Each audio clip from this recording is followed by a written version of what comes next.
Sergio Elguezábal y equipo en la radio pública de la ciudad, alentando conversaciones reflexivas entre nosotros.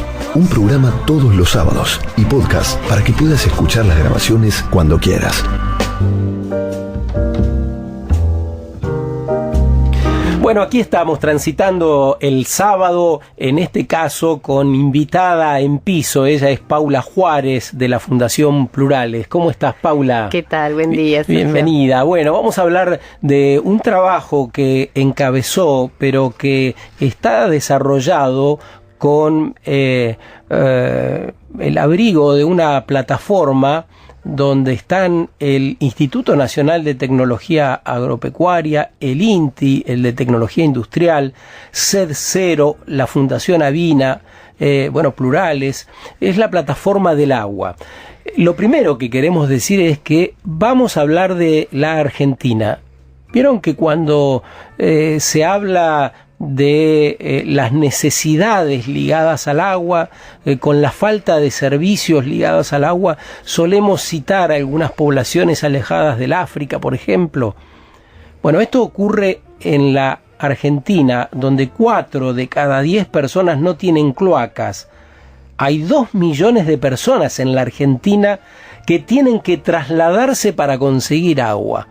Te estarás preguntando por qué la tele o el cine en la Argentina, cada vez que habla de estas situaciones, me muestra a alguien que vive a miles de kilómetros de distancia, en otra esfera, que habla otro idioma. Si aquí entre nosotros hay 2 millones de personas que tienen que salir a buscarla. Y vamos a seguir con estos datos porque forman parte, como decíamos, de esta investigación de la Fundación Plurales. ¿Cómo estás, Paula? ¿Qué fue lo que más te impactó de esta investigación, además de estos 2 datos que yo me atrevo a adelantar? Bueno, en principio la investigación surge de una necesidad de múltiples colectivos de contar con información. Claro, ¿no? Información de calidad. Información de calidad que no había previo a la plataforma del agua. ¿Qué es lo que estaba pasando? Cada provincia tiene su propia reglamentación y su propia gestión del agua. Entonces, cada provincia es un mundo. Cuando querés trabajar para poder garantizar el derecho a acceso a agua y saneamiento, necesitas datos. Claro. Necesitas saber. Sí. Y saber no solamente los datos estadísticos. Esto, por ejemplo, ¿dónde están? ¿Quiénes son? ¿Cuál es su situación en términos de necesidades básicas insatisfechas, ¿no? Porque vos tenés que tener en cuenta que hay gente que puede no tener acceso a agua de red en su vivienda, pero que puede tener poder adquisitivo para comprarla. Claro. Mientras que hay otros que no. Todos esos datos a nosotros nos fueron generando, todos esos niveles de problemas nos fueron generando la necesidad de, juntémonos, hablemos con organismos públicos de agua y saneamiento, hablemos con instituciones que trabajan sobre estas temáticas y pensemos juntos cómo podemos construir una herramienta, en este caso es una herramienta virtual, que nos permita tener acceso a datos que nos permitan hacer diagnósticos, ¿sí? Pensar el problema, y por otro lado, herramientas para construir soluciones de manera sistémica. Interesante lo que nos está diciendo Paula Juárez en el arranque, porque destaca el proceso de juntarnos, que como vos sabés, no es una tarea fácil en el medio donde nos desarrollamos, donde opinamos sobre lo que hace mal el otro, pero tenemos incapacidades para el encuentro, incapacidades manifiestas para escucharnos. Entonces, el primer logro de lo que queremos contarles esta mañana tiene que ver con el encuentro en búsqueda de esa información de calidad, que también es un bien escaso entre nosotros. Exactamente. Y por otro lado esto, ¿no? Que es, no solo necesitamos información, necesitamos pensar cómo construimos estas soluciones, ¿no? Y en este punto lo que buscamos fue, ¿cómo hacemos si queremos trabajar en una provincia como Tierra del Fuego, una provincia como el Chaco? Sí. Y entonces pensamos, por un lado tenemos que saber qué es lo que ya hay. ¿Quiénes son los que ya están haciendo y trabajando en desarrollos de distintos tipos en los territorios, ¿no? ¿Y cómo les fue? ¿Qué aprendieron? ¿Sí? Entonces, vimos más de 100 experiencias en las 24 provincias argentinas para ver y analizar esto, ¿no? ¿Qué aprendieron? ¿Cómo lo hicieron? ¿Qué cosas les salieron bien? ¿Qué cosas les salieron mal? ¿Qué les darían a un tercero como un tip para trabajar. ¿Qué trabajo? ¿Qué trabajo el que estás mencionando? ¿Cómo lo hicieron? Bueno, en este caso lo que se hizo fue, en principio, un equipo de investigación muy grande, obviamente, y una serie de entrevistas y trabajos de encuestas de diferente nivel con organizaciones de todo el país, ¿sí? Más de 100 organizaciones que fueron encuestadas y entrevistadas, y esto permitió construir la información de estas experiencias. Con esas experiencias ahora nosotros contamos con modelos de gestión social del agua, ¿sí? Sabemos cómo hicieron otros. Ahora, aparte de hacer eso, teníamos que saber, bueno, ¿cuál es la situación normativa en cada provincia? ¿Cómo se legisla? ¿Cómo se regula? ¿Quién controla? ¿Por qué hay gente teniendo digamos, en Argentina, el agua y el saneamiento son derechos humanos, ¿sí? De rango constitucional, ¿sí? Entonces, ¿qué es lo que está pasando? ¿Cómo se regula en cada provincia? ¿Y por qué hay tanta gente? ¿Dónde están los baches jurídicos que generan que esto sea posible, ¿no? Entonces empezamos a mirar, y la verdad que tuvimos que construir también grandes bases de datos de legislaciones, ver cuáles son las reglamentaciones, ver que hay en muchas provincias donde no hay defensor del pueblo, ver muchas provincias donde queríamos ver, bueno, ¿qué hace un ciudadano que está en el medio de la nada, si querés, para poder bregar por su derecho? Y el pasito a pasito. Entonces vos ahora podés entrar en la plataforma del agua y ver, bueno, yo soy un ciudadano cualquiera, que no necesariamente sé sobre leyes, ¿sí? Esta plataforma te cuenta en un párrafo con quién tenés que hablar, a dónde te tenés que dirigir y qué tipo de cosas podés hacer. A ver si nos quieren ir siguiendo en nuestra conversación y de paso mirando la plataforma que mencionás, Paula. ¿Cuál es la dirección? Es www.plataformadelagua.org.ar. Determinaron que 4 de cada 10 argentinos no tiene cloacas, que 2 millones de personas tienen que trasladarse para conseguir agua. El 22% de la población argentina no tiene acceso a la red pública de agua. Y este dato, Paula, qué impactante, 1 millón de argentinos no tiene baño, ni letrina, ni pozo. Entonces... Entonces, efectivamente, el saneamiento particularmente es un grave problema en Argentina. Casi el 50% de la población, el 41% de la población no tiene acceso a saneamiento, ¿no? Entendido como baño, es decir, la infraestructura, lo que es cloacas y desagües. Pero está bien, vos decís, baño no, está bien, no hay baño. Letrina tampoco, que es aquel pozo, ¿no es cierto?, que se hacía con cemento. Sí. Y pozo, un pozo que lo que viven en el campo, lo que han vivido en el campo, es un pozo, literalmente un pozo, y ahí va la gente a hacer sus necesidades. Pero si no tienen nada de esto, ¿se trasladan hacia algún lugar, hacen en el campo? ¿Cómo es? No, es a campo, al aire libre. A campo abierto. Y no tan campo. A ver, no quiero ser escatológica, pero pensá en esto. Sí. Esto que te estamos contando no es en el campo. Estamos hablando de la posibilidad de acá, al lado de... El Gran Buenos Aires, por ahí. Gran Buenos Aires, al lado de un riacho, personas que hacen sus necesidades en un balde. Prestate atención, 1 millón de personas en la Argentina está en esta condición. Hicieron un relevamiento de cuáles son los lugares, nos adelantás. En el Gran Buenos Aires pueden hacerlo en un balde, pero ¿cuáles son esos sectores, esos espacios, esos lugares en particular que están peor? Bueno, ingresando a la plataforma hay una sección que se llama Mapa.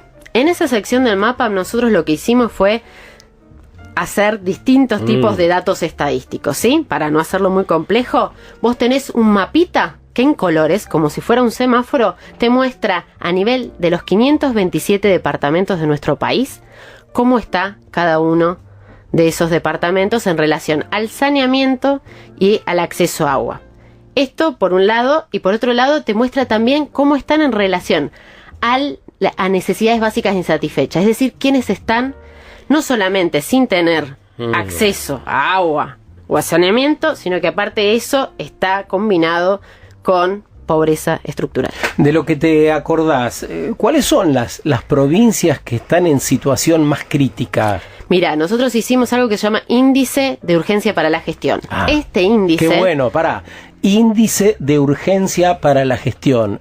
No está llorando la gente que se nucleó en la plataforma del agua y renegando porque 1 millón de personas no tienen pozo ni letrina, porque 4 de cada 10 argentinos no tienen cloaca, porque 2 millones de personas tienen que trasladarse para conseguir agua.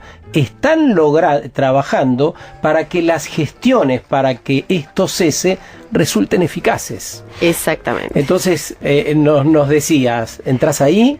Exactamente, entrando en el mapa, vos podés ver en el índice de urgencia para la gestión, vos podés ver en cada una de las provincias cuál es la situación, ¿sí? Ese índice lo que permite es visualizar la combinación de falta de acceso a agua, falta de acceso a saneamiento, necesidades básicas insatisfechas, y tiene una serie de ponderadores que están referidos también a aspectos climatológicos. Ajá. Por ejemplo, acá en Buenos Aires, que llueva o no llueva, no te cambia el hecho de tener acceso a agua o no. Pero en otras provincias sí, claro. ¿Sí? Entonces ahí se pondera de una manera mayor el lugar en donde efectivamente eso es problemático.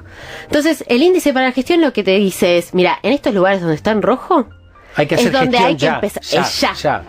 Ese es el lugar en donde hay que empezar. Menciona algunos antes. Principalmente están en la provincia de Santiago del Estero, Chaco, Formosa, Salta y Tierra del Fuego. Esas son las 5 más urgentes. Tierra del Fuego. Mira, ¿quién diría esos paisajes bellísimos, esos lugares de alto poder adquisitivo y de turismo internacional que habitualmente no tendés a ligarlos con estas cuestiones? Pero claro, la planificación desbocada, el crecimiento desbocado, el plan habitacional casi inexistente hacen que pasen estas cosas. Vamos a seguir hablando con Paula Juárez de Fundación Plurales. Es apasionante el tema que nos junta esta mañana.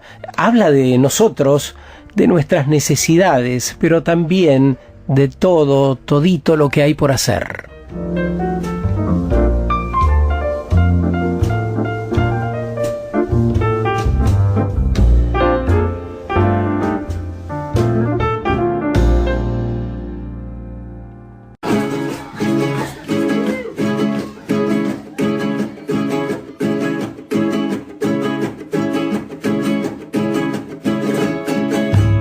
Si miro cerca, hay mucho que puedo cambiar. Si pienso en los otros, hay mucho que hacer. Luego, si pienso en mí, quizá haya encontrado un nuevo propósito: emprender, lo que sea, impulsándolo desde el corazón. Bueno, seguimos con Paula Juárez, que ha venido en representación de la flamante Plataforma del Agua, un sitio que vale la pena recorrer. Ahora te recordamos cómo hacer para poder entrar y tener los datos de la situación en la Argentina, pero además ingresar a formar parte de un proyecto ambicioso que no se queda en el agua para consumo humano, no se queda solamente en las cloacas, sino que tiene una visión integral de todo lo relacionado al recurso vital, al bien de todos nosotros. Bueno, la Fundación Plurales, además el INTA, el INTI, SED0, Fundación Avina y Danone. Bueno, Danone fue quien les hizo la plataforma, ¿no? Ellos contribuyeron. Sí, contribuyeron con la herramienta virtual. Con la herramienta virtual. Sí. ¿Qué otras personas hicieron aportes para que este ambicioso proyecto que relatabas hace un rato sea posible? ¿Cómo se hace para abarcar a todo el país, para hacerlo de modo serio, para hacerlo democráticamente? Y nos contaba antes Paula, por si recién llegaste, y valorar lo que haya de información, de infraestructura, de data, de cuestiones que tienen que ver con la ley. Hicieron un gran trabajo sobre eso. ¿Cómo se financió eso? Bueno, en principio lo que hay es muchas capacidades y recursos de distintas instituciones públicas y privadas. Cuando hablo de privadas hablo desde empresas hasta organizaciones de la sociedad civil, que participaron en todo el proceso justamente por una vocación, ¿no?, de trabajar por este tipo de temáticas. Nosotros venimos desde hace muchos años con el programa SED0, que es una red colaborativa que trabaja en Argentina, en Bolivia y en Paraguay por estos derechos derechos, y desde ahí ya venimos hace mucho construyendo distintos tipos de aprendizajes colectivos, ¿no? Esta es una experiencia más, esta es una experiencia que nos llevó 2 años, que obviamente tuvieron una previa, ¿no? De articular entre distintas organizaciones y instituciones como el INTA o el INTI, que aportaron sus recursos humanos, sus técnicos o abogados inclusive para participar dentro del colectivo de investigadores, ¿no? Que tuvo atrás esta plataforma. Claro, podríamos decir que múltiples flujos, ¿no? De cada uno de los interventores. Exactamente. Que y fue un proceso en donde también participaron las voces de ciudadanos, de organizaciones que vienen trabajando en distintas áreas, que participaron poniendo su mirada, ¿no? Sobre el problema, desde lo que ya saben, lo que conocen, pensando, bueno, ¿qué es lo que necesitamos saber? ¿Cómo lo construimos? ¿Y para dónde vamos? ¿Cómo me meto a la plataforma del agua? Recordalo. www.plataformadelagua.org.ar. Ahí vas a encontrar que 4 de cada 10 argentinos no tienen cloacas, que hay 2 millones de personas que tienen que trasladarse para conseguir el agua. ¿Cuánta distancia? ¿Cuál es la distancia aproximada que hay que trasladarse para conseguir el agua en esta situación? Mira, te lo voy a contar en tiempo. Un promedio de entre 4 y 6 horas diarias. Vos imaginate lo que significa eso en el año. Son 3 meses de la vida de una persona acarreando agua. Vas y venís. Eso, ¿En qué paraje eso registraron un dato de esta característica? Esto se hizo en función de de los niveles de dispersión que tienen los parajes en general en Argentina. Argentina es un país muy vasto, con poca población relativa. Eso hace que haya mayor distancia entre las casas. Sí. Pero digo, esto se ve en Santiago del Estero, se ve en Catamarca. ¿Dónde se ve esto? En muchos lugares del país, pero principalmente las regiones, digamos, las zonas rurales aisladas y dispersas en el norte del país son las más afectadas.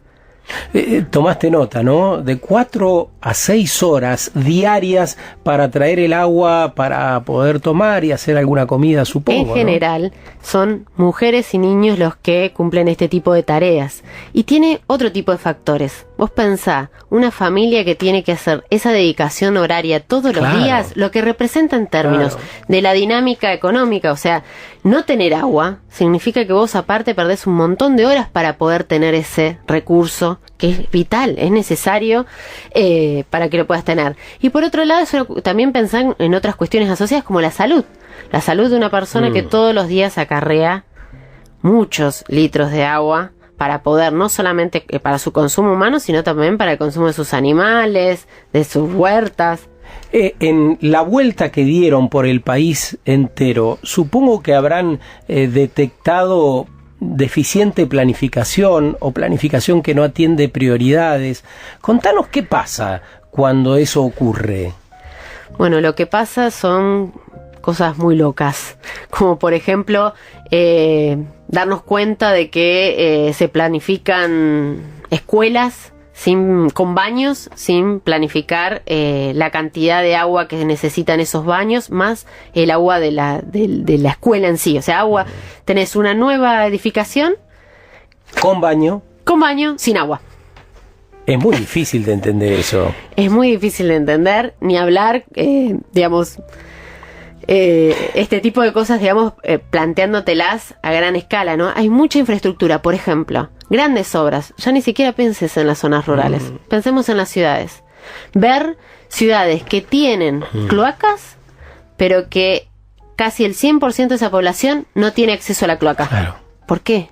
Porque en realidad se planifica una obra sin ver cuál es la situación de esa ciudad, cómo haces para que esa gente efectivamente pueda conectarse a una cloaca si no tiene cómo acceder a ella. Pero además, Paula, a veces recorriendo el país y viendo la explosión demográfica en las ciudades, lo primero que te preguntás es decir, bueno, acá, en esta manzana vivían 15 familias, después 25. Ahora, si hay 100 familias viviendo en la misma manzana y no cambiaste el caño, ahí vas a tener un problema con las cloacas, pero también con el acceso al agua potable, porque el caño sigue siendo el mismo. Sí. Eso pasa, ¿no? hay una cuestión también de esto de, no es solamente hacer obras, es los tiempos de esa obra, las necesidades de mantenimiento de esas obras. El mantenimiento es un tema clave, y después todo lo que es la gestión del agua, esto que te digo, de pensar todo lo otro que hay en torno al agua, cómo accedo, cómo puedo tener flujo en cantidad y calidad. O sea, hay muchas ciudades, por ejemplo, que tienen redes públicas de agua, pero no necesariamente de calidad. ¿Qué papel juega el Plan Belgrano en este partido que nos viniste a relatar esta mañana? Bueno, en este preciso momento, digamos, el Plan Belgrano está en una situación, digamos, de avance moderado. Por otro lado, hay distintas situaciones sobre el Plan Belgrano, ¿no? Por ejemplo, los movimientos campesinos de Santiago del Estero no están contentos. Hay todo un tema en relación a la canalización, a volver, digamos, a canalizar las fuentes de agua que tienen los pequeños campesinos, los ¿Y no productores. fueron consultados para esas obras? No, en general hay un problema de esto, ¿no? La ciudadanía participa o no tiene los mecanismos para participar de este tipo de cosas que son centrales para la vida nuestra en todos los días. Uno no lo piensa, pero desde que se levanta, abre la canilla para lavarse los dientes, va a tomar un vaso de agua, desayuna. En todo lo que estamos planteándonos, el agua es vital.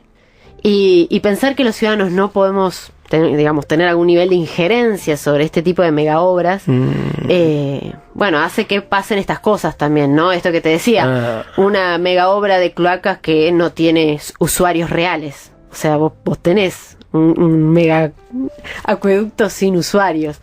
Cosas de ese estilo, porque no se piensan, o por lo menos no quiero generalizar, ¿no? Pero en estos casos en donde uno ve falencias, uno lo que entiende es que se planifica solamente viendo una parte del problema, ¿no? Claro. Y esto de que te contaba antes de cómo hacemos para pensar soluciones de forma sistémica, integral, sustentable y que tenga en cuenta la voz de los ciudadanos, que efectivamente podamos construir colectivamente las soluciones pensando en una estrategia de desarrollo inclusivo y sustentable del territorio. Vos hace un rato dijiste una palabra que me pareció clave, que es la de planificación, planificación territorial. Cuando ustedes ingresen a la plataforma del agua y vean en la sección mapa lo que van a ver, se van a dar cuenta de qué estoy hablando. Los verdes, dónde están los verdes y dónde están los rojos, habla también de cómo se viene planificando en Argentina. ¿Los verdes significan? Los verdes significan que están bien no solamente en términos de acceso a agua y saneamiento, en términos relativos, siempre estoy hablando, sino a la planificación en general también, ¿no? Y también en calidad de vida. Claro. ¿Sí? El verde significa que están mejor en todos esos sentidos, mientras que el rojo y el amarillo. Y estos datos que elaboró la plataforma del agua, y como hemos dicho repetidamente, son de acceso público, ¿llegarán a aquellas personas que transitoriamente toman decisiones en diferentes estamentos de la Argentina? Mira, nosotros venimos trabajando hace años con distintos gobiernos y principalmente con algunos ministerios a nivel nacional, justamente para poder influir y trabajar en incidencia en políticas públicas. Es imprescindible que lo sepan. Tenemos un minuto final. ¿Qué quisieras decir, Paula Juárez, que se nos escapó de este gran trabajo que hicieron? Que bueno, que hay todo un campo por trabajar y construir colectivamente, que es una construcción que requiere sí o sí de los organismos públicos participando, pero también requiere de las organizaciones de la sociedad civil y de la ciudadanía de forma activa, pensando este tipo de servicios y otros en términos de desarrollo estratégico de nuestro país. Inteligencia colectiva, además, con estos datos se imaginan la inteligencia colectiva desarrollada, mientras pueda conjugarse con inteligencia artificial, podríamos ir en un buen camino que deje de lado el arbitrio y las emociones de las personas, que nos hacen tanto mal para planificar, para ejecutar, para ser administrativamente eficaces. Qué bueno, Paula Juárez, que nos hayas acompañado un rato.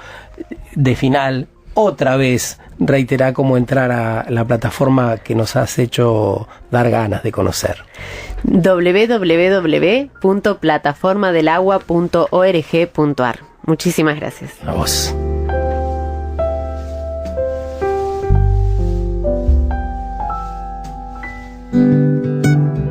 Es que es importante ser feliz cuando luchas. Nombraremos en otro carnaval, tendremos suerte si aprendemos que no hay ningún rincón, que no hay ningún atracadero que pueda disolver su escondite, lo que fuimos, el tiempo está después.